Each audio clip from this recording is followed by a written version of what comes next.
Well, hello there, and I see you've caught me pretending to scarify my lawn.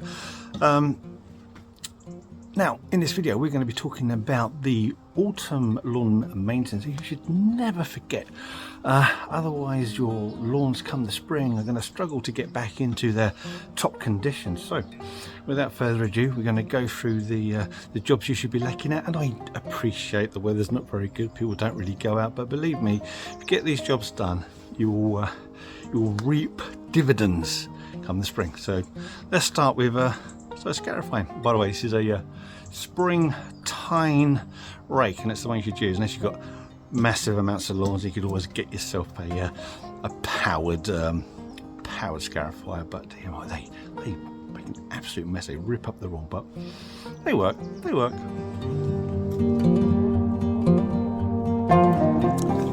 The actual Scarifying, that removes any moss, or a lot of the moss that could be in your lawn. It removes any kind of dead plant material like grass clippings, bits of weed that have been left over from the last time you put down a weed application.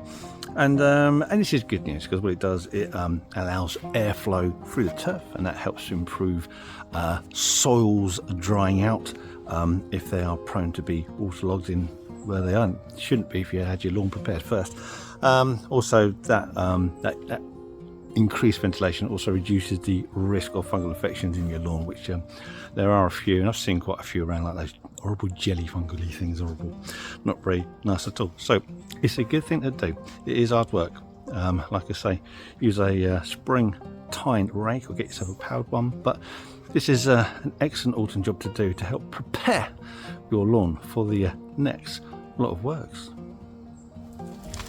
Now, the next job you want to be looking at, and this one is probably one of the most important ones, and that is dealing with the moss. Now, you might be lucky enough not to have moss in your lawns, but so many of us do. You tend to get an increased incidence in moss if you have wet soils or waterlogged soils, if your lawn is in the shade or part shade, or if your soil is slightly acidic. So that's three factors that contribute to an increased risk of moss from growing in your lawn. And the reason why you don't want the moss growing in your lawn is because it can easily outcompete the turf in the autumn going into winter at a time where it's not really growing, and the moss it produces a thick spongy layer that actually can outgrow the grass. And then if you've been cutting your grass quite short, which I know many people do, they like to have that like short lush look to it, it can outcompete, smother it, and overtake. The grass can't compete, and in severe instances you can actually lose the majority of your lawn grass. So if you do deal with it later and kill off the lawn, all you'll have is a patch of bare soil. So how do you cope? How do you deal? How do you manage moss in your lawn? Let's look at it. Now, we've already mentioned using a scarifier, but all that does is physically remove it. It's not going to remove it all, and what's left, if conditions don't change, will then just continue to grow, and you'll have the same problem again a few weeks down the line. So you have two options. You can either treat it with a moss killer, which we'll talk about first. Moss killers you can buy, you can put down, used traditionally, it's iron sulfate, often listed as ferrous sulfate on the bags, and that's a moss killer. You put that down in the autumn. You'll notice that if you've got a lot of moss, that all that area will go black. So if you're not expecting this to happen, you can put it down and it will look as though your lawn has completely died. And it's fine. It doesn't affect the grass. In fact, it actually strengthens the grass. The iron sulfate is a good addition to the soil, but it will literally kill off the moss that you've got, as long as you give a decent application. Either do it by hand if you're particularly good at it, or just use a spreader. Don't forget to set the setting on the spread, otherwise it will just make an absolute mess of it. But put down your moss killer, that will kill it. But unless you change the circumstances or the conditions of the area, like say regarding shade, which if you've got if it's possible, then you can cut back plants or move things. Oh no, it sounds a bit difficult. It's not as easy as you think, but if you can reduce the shade issue, that will help. You can slightly increase the alkalinity of your lawn, your soil. That will help too. And improve the drainage too. And when it comes to improving drainage, you do get people walking around with these spiked adapters to your shoes, or pulling out a fork and wiggling it into the ground to make a hole. But let's be honest with you, any kind of forced hole into the ground, give it time, that just fills back up and it disappears. So if you want to properly aerate your lawn, then you need a hollow tine aerator, and actually removes a plug of soil out the ground that remains open, helps the soil to drain far better. But of course, all this should have been dealt with when you're putting your lawn down. So with lawns, they've got to be flat, level, well drained, and if you're just doing a rush job, then you get all these problems later on. So moss, that's your moss dealt with. So it's autumn, and with autumn becomes leaf drop, and with leaf drop, if you've got plants, trees, anything deciduous by your lawn, then your lawn is going to be covered with leaves, and that's a bad thing. Let's be honest with you, lawns must be kept free of all obstacles at all time. If you don't deal with any leaves, and these leaves build up, you have two problems. Firstly, you can increase the risk of fungal infections to the lawn, and that can kill off the grass. Secondly, a decent layer of leaves is going to suffocate the lawn as well.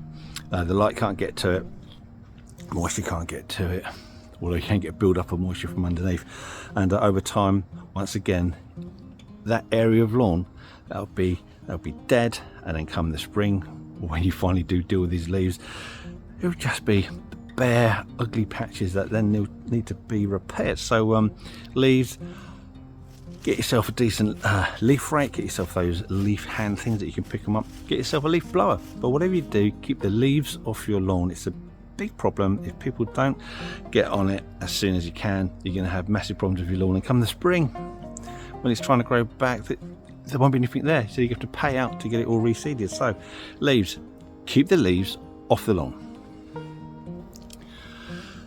Now, if you haven't been putting down lawn feeds throughout the year, your lawn is likely to be in a weakened condition. The reason for this is that nutrition has been drawn out of the soil into the grass foliage. You're cutting it with the lawnmower, and then they're disposing of those grass clippings somewhere else. So over time, you get a reduction in the nutrition within the soil. So it weakens the soil, weakens the grass. So come the end of the year, if you haven't been feeding it, your grass is probably going to be a bit yellowish, a bit thin. You're probably going to get a build-up of weeds in the ground. Like I say, we've spoken about moss, I don't need to talk about it any further.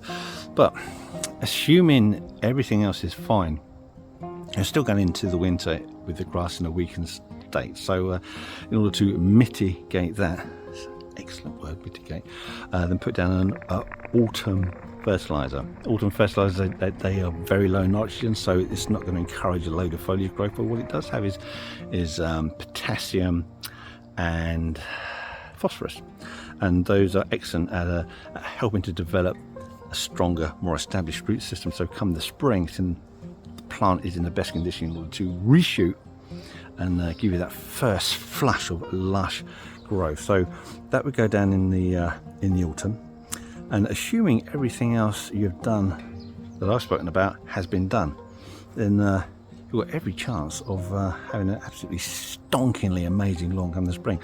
The only last thing I want to talk about is just any kind of lawn repairs. Like you may have damage from the moss, you may have damage from any sort of weed products, from the leaves, whatever it is. So any patches, I'll tell you what, I've got a lot of patches from my flipping apple tree. We went away for a week or so with a load of apple drop come down, and then when I come back and picked it all up, you had apples rotting on the floor, and where the grass was covered by these apples, you've got dead patches, brown patches underneath. So there's always a reason why you've got some flipping problem with your lawn. So while it is still mild, while the ground is still quite warm by comparison, then it's your best time to put down some lawn seed, so it has a chance to germinate really before winter occurs. So that is all the advice I've got to give you on the jobs that you really need to be looking at come the autumn in order to get a decent lawn come the spring. But these aren't all the problems that you could be dealing with, but I'm not going to go into anymore.